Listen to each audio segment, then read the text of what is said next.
Bay, mabu nga vlog karon. Pagka di malasa lagi. Paabot na ko sa balay.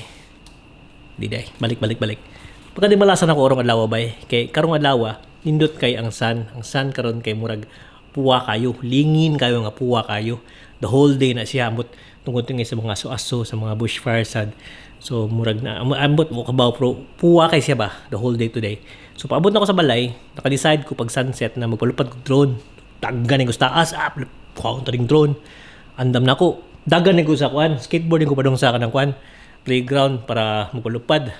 Paabot ako sa playground, naitabo ay akong drone day atong unang adlaw ako mangi-try discharge. Una ko dito walay charge. So ko pisti. Kuha ko sa baterya. Ngita ko sa bag. Naka-realize ko kung sa baterya na amding ari. Sa bag sa balay. So dagan ko pa ng balay, skateboard na ko. Paabot ako sa balay. Sud ko sa kuan, garage door kay ang akong gidang yawi, mo ginagyawi kay gitapol man ko. So dala ko yawi sa garage kana remote ba para sa kang garage door. So abli ng garage door, wala di mabli.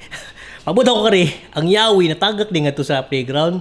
So wala ko, di ko kasud sa balay. So skate man ko balik sa playground, ngita ko sa remote. Ang color sa button sa remote kay green. Nya sagbot. So ngita ka murag taya ni. Pero may lagali nakita na ko ang kadang remote sa garage door kay mahal biya to niya. Rental na biya ding balaya. So nakita na nako, dagan ko padung sa balay. Sus pagpadung na ko duol na ko sa balay, kita ko nga ang sun katunga na lang ba? Us na nagamay cloud, pisti, ya pula na kay siya, lingin kay dako kayo ko nga. Di gid nang makuhaan da. So akong gibuhat, picture na lang ako. Dagan ko sa balay. Pagbunak sa balay, wala na sun. Wa ko nakuha. Picture lang. Atay, mura to. Mura tayo pahintabo na ako karon. Natagin nyo ha, okay yung pahintabo bro. Mura to. Sige, bye!